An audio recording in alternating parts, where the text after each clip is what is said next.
그리고 이 제품 투인원 제품임에도 사용성 측면에서 몇 가지 문제가 지적되고 있어요. 그렇죠. 지금 바로 하나 보여드릴게요. 네.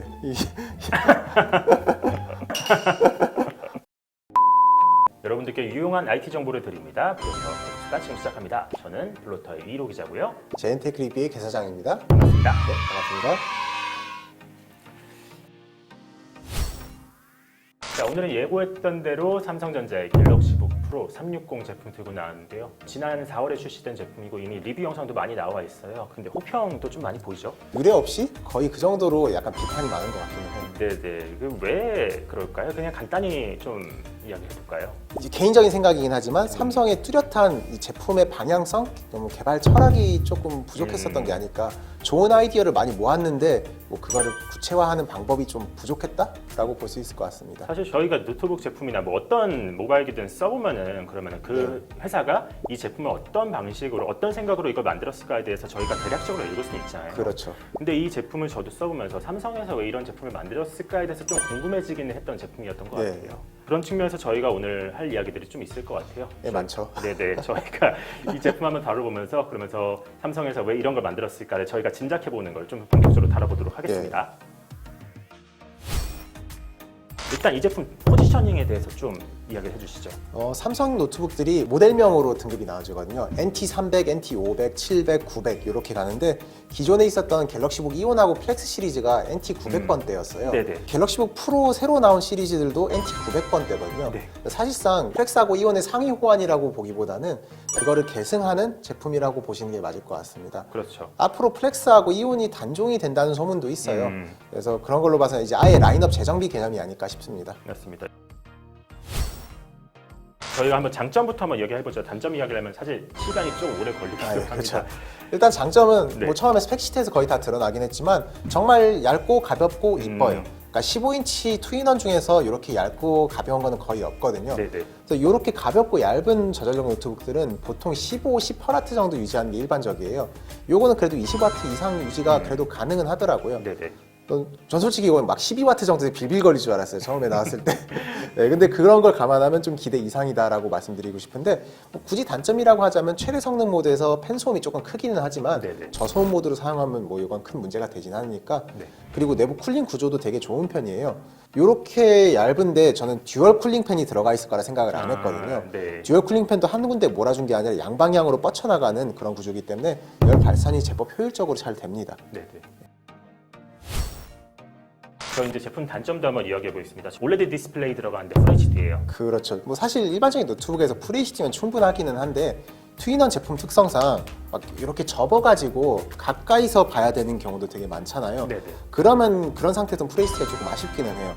근데 이게 충분하다라는 말로는 조금 변호하기 힘든 게 삼성 플래그십 제품이잖아요.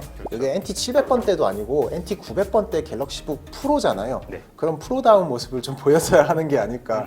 요즘 경쟁 기종들은 다 QHD, 4K 옵션이 있거든요. 네. 그래서 그런 점에서 좀 아쉽다라고 볼 수 있고 화면 밝기도 조금 떨어지기는 하더라고요. 이게 공식 스펙 시트에선 300니트인데 뭐 측정 기준에 따라 좀 달라질 수 있지만 전 280대 정도로 나왔거든요. 이것도 사무실 환경에서 쓰기에는 충분하다라고는 말씀드리고 싶은데 요거는 충분하다로 만족하면 되는 그런 라인업이 아니에요. 삼성이 최선을 다해서 만들어야 되는 라인업이에요. 그리고 요건 조금 숨겨져 있는 단점이긴 한데 서브 픽셀 구조가, 그러니까 여기 픽셀 배열 자체가 조금 특이하게 돼 있거든요. 네. 여기 현미경을 확대해서 보게 되면은 원래는 빨간색, 초록색, 파란색 소자가 따로 나눠져 있는데 대부분은 크기가 균일하게 배치가 돼 있어요. 근데 여기 화면 보시다시피 청색 소자가 되게 크게 배열이 돼 있는 걸 보실 수가 있는데 OLED 디스플레이가 번인이 문제되는 게 청색 소자가 빨리 죽기 때문이잖아요. 네.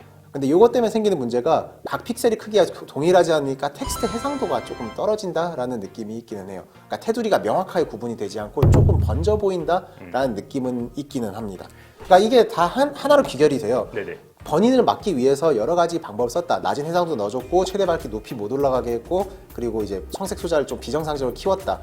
이런 거긴 하고 그에 따른 단점들은 소비자가 크게 체감이 안 될 수도 있기는 하지만 왜 플래그십을 구매하면서 그런 걸 신경 써야 되지? 라는 생각은 좀 듭니다. 그렇죠. 사실 그래서 이 제품에 대해서 많이 나온 이야기가 갤럭시북 프로인데 이제 왜 제품 안 맞춘 것처럼 만들었을까?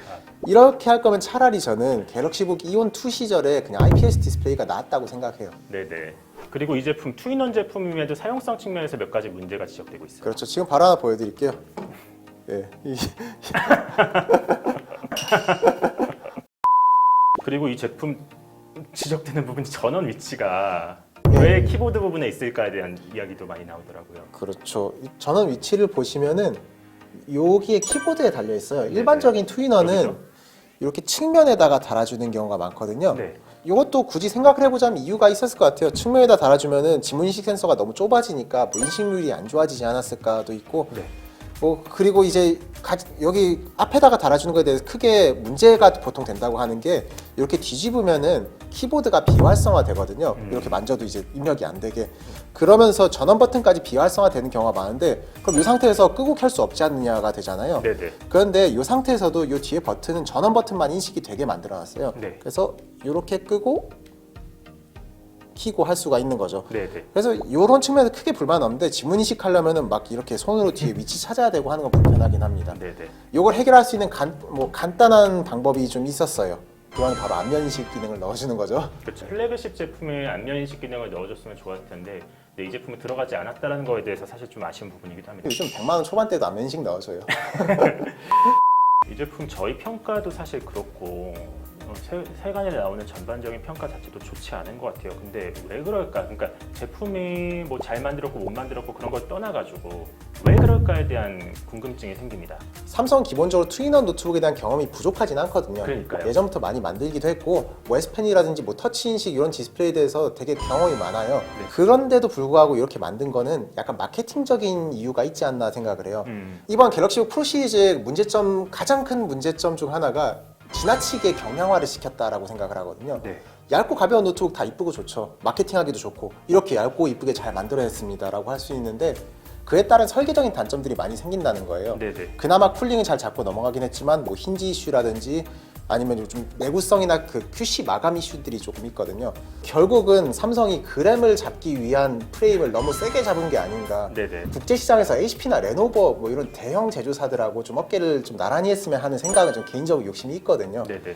너무 조금 목표를 낮게 잡은 게 아닌가 하는 생각은 좀 들긴 하고요. 그리고 이게 경량 노트북이라는 게 시장에 없진 않아요. 모든 제조사들이 경량 노트북 라인업이 따로 있는데 그거를 메인 라인업으로 두진 않거든요. 네. 뭐 정말 밸런스 잘 잡혀 있는 플래그십 따로 있고 그리고 뭐 에이수스는 익스퍼트북 같은 이제 파생형 제품을 낸다든지 이렇게 좀 그냥 경량 베리에이션을 낸다라고 생각하면 되는데 이걸 주력 모델로 해버렸어요. 그래서 그만큼 라인업이 다양하지 못하고 너무 경량화에만 치중을 하고 있다라고 생각을 할 수 있을 것 같고요. 네네. 이번 발표에서 가장 강조를 많이 했었던 게 뭐 삼성도 이제 애플 같은 에코시스템, 그러니까 생태계를 구축하겠다. 뭐 애플 같은 거는 뭐 에어드랍 같은 거 있잖아요. 아이폰에 있었던 파일을 바로 노트북으로 옮길 수 있고 그리고 뭐 블루투스 기기 같은 거 페어링 할 때도 따로 연결 과정 안 거쳐도 제품 열기만 해도 바로 페어링이 되는 거의 아무런 중간 과정에 방해가 없는 듯한 그런 사용자 경험을 제공을 해주거든요. 네네. 삼성도 이제 그걸 하겠다고 표방을 했어요. 자동 업데이트라든지 아니면 삼성 갤럭시 스마트폰하고 이제 연동을 해가지고 에어드롭 같이 파일을 전송하게 해준다든지 여러 개 있는데 요게 아이디어들은 다 좋아요. 하나하나 다 따라 하려는 게 잘 보이는데 구현 방식에 조금 문제가 있다고 생각을 해요. 그러니까 완성도가 좀 떨어져요, 전반적으로. 삼성 앱이 너무 많아요. 뭐 삼성 덱스, 플로우, 케어, 싱크, 갤러리, 노츠, 클리너 엄청 많아요.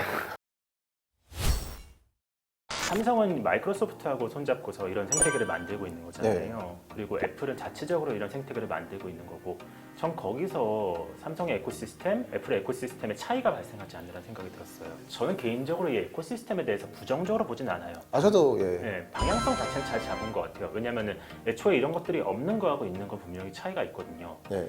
근데 삼성의 에코시스템은 갤럭시 뭐 스마트폰하고 노트북하고 연동하는 데 있어서 여러 가지 걸리는 장애 요인들이 꽤 있는 거예요.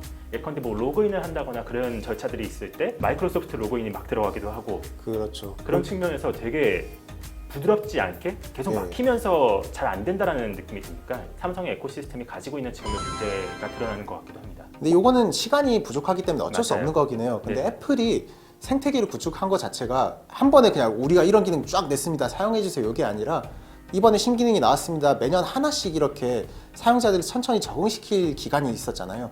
근데 요거를 한 번에 다 하려고 하니까 이런 문제점들이 생기는 거기는 해요. 네네. 근데 이런 생태계 조성이라든지 사용자 경험은 첫인상이 되게 중요하거든요.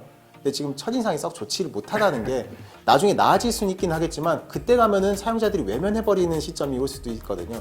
그래서 이런 건 좀 아쉽습니다. 어쨌든 이 변화 자체는 긍정적이라는 생각은 듭니다. 다만 앞으로 갈 길은 멀다. 아까 말씀드렸다시피 여러 아이디어들은 다 좋아요. 여기에 들어가 있는 아이디어들은 전부 다 좋아요. 근데 제대로 구체화가 안 됐어요. 네네. 이 부분은 좀 삼성에서 고민하면서 더 다음번 OS 업데이트를 하거나 아니면 뭐 시스템 업데이트를 할 때 좀 개선해 나갔으면 좋겠다는 생각은 들고요. 네. 삼성에서 왜 이런 노트북을 만들었을까로 자연스럽게 넘어갈 것 같아요. 네. 이게 투인원 사용성도 부족했고 디스플레이도 어거지로 올레드를 집어넣었고 근데 가격은 이렇게 세게 때려버렸으니까 그러니까 삼성에서 지난 4월에 노트북 언팩을 왜 했느냐라는 그런 본질적인 질문이 나오는 겁니다. 뭐 야심차게 이제 우리 노트북도 제대로 노트북 시장에 뛰어들겠다. 뭐 출사표라고 보면 될 것 같은데요. 네네. 근데 저는 개인적으로 삼성 노트북이라면 삼성 정도 크기면은 뭐 정말로 노트북 대형 제조사들하고 경쟁을 해야지 국내 내수 시장을 계속 공략하면 안 된다 생각하거든요. 그렇죠. 더 보다 라인업 세분화하고 플래그십은 확실하게 강조할 거 강조하고 네네. 밸런스 잡힌 제품 내고 그런 와중에 또 경량 모델도 있으면 좋고 게이밍 노트북이라든지 뭐 고성능 노트북 이런 거에도 좀 기술력도 좀 투자하고 삼성이 갤럭시 스마트폰 시장에서는 되게 강자이긴 한데 노트북 시장에서는 전 세계적인 기준으로 보면 학고예요. 그래서 거의 세계 점유율이 뭐 5위, 6위 안에 집계가 안 될 정도로 그냥 기타 등등으로 분류가 되어 있거든요. 그렇죠. 1, 2위는 그냥 명확하게 HP하고 레노버고 3등은 뭐 델 정도로 볼 수 있는데 네네. 전 개인적으로 삼성이 그 5위권 안에 들어갔으면 좋겠어요. 그래서 그렇기 때문에 좀 삼성 제품을 안 좋다고 말씀드리는 게 막 삼성 안 좋다 이거 왜 사냐 너 어디 사면 호구다 이게 아니라 삼성이 좀 더 큰 비전을 가지고 노트북 시장에서 출사표를 던질 만큼 발표를 했으면 그거에 알맞는 움직임을 보여줘야 됐지 않을까 그리고 좀 더 큰 안목을 보여줘야 되지 않을까 하는 그런 개인적인 아쉬움이 있습니다. 사실 노트북에서 이렇게 시장 점유율이 밀리고 있는데 국내에서는 엄청 잘 팔리고 있는 것도 사실 기이한 현상이기도 하잖아요. 그렇죠. 그러니까 국내 내수 시장 자체가 약간은 추구하는 방향성이 좀 다르다고는 보는데 그건 뭐 우리나라 대중교통이라든지 뭐 대학교 문화 이런 차이점이 있을 거기는 해요. 근데 국내에 맞는 제품 만드는 건 만드는 거고 네. 국제 시장에서도 좀 외화벌이를 해야죠. 노트북으로도 스마트폰만으로 할 게 아니라. 일단 소프트웨어 그러니까 에코시스템이 잘 되려면은 기본적으로 소프트웨어 생태계를 잘 만드는 것도 중요하지만 하드웨어를 가장 마력적으로 잘 만드는 게 중요하지 않나 싶습니다. 그렇죠. 디테일이 정말 플래그십에서는 중요하거든요. 네. 단기적으로 뭔가 볼 게 아니라 장기적인 생태계 그리고 장기적인 우리 제품의 이미지 사람들한테 이 제품이 어떻게 비춰질 것인가에 대해서 좀 더 고민을 하고 만드는 삼성전자가 됐으면 좋겠다는 생각이 듭니다. 자, 저희가 삼성의 갤럭시북 프로 360 제품과 함께 삼성의 제품 아이덴티티에 대해서 좀 이야기를 해봤어요. 네. 뭐 단순히 이 제품을 떠나서 우리나라에서 삼성은 전 세계적으로 글로벌리하게 잘 되는 회사이기도 하잖아요. 또 우리나라 회사이기도 하고요. 그렇죠. 삼성에서 제품 좀 더 잘 만들어서 더 잘 됐으면 하는 바람에서 이런 비판들이 나오고 있는 거라 생각이 들고요. 삼성에서 이런 것들 이해를 하시고 다음번 제품 만들 때 좀 더 잘 만든 제품을 보여주셔서 저희들도 만족하고서 삼성 제품을 쓸 수 있었으면 합니다. 그동안 저희가 10편까지 찍었는데 이번 편은 특히나 여러분들의 의견이 궁금합니다. 여러분들이 이 영상 보시고 여러분들의 피드백 자연스럽게 댓글 남겨주시고요. 혹시나 제품에 대해서 궁금하거나 더 궁금하신 게 있으면 저희 댓글이나 아니면 제인테크리뷰 홈페이지에 가셔가지고 달아주시면 친절하게 답변을 다 해드리고요. 여러분들 구독, 좋아요 눌러주시고요. 건강 조심하시고요. 지금까지 시청해주셔서 정말 감사합니다. 감사합니다.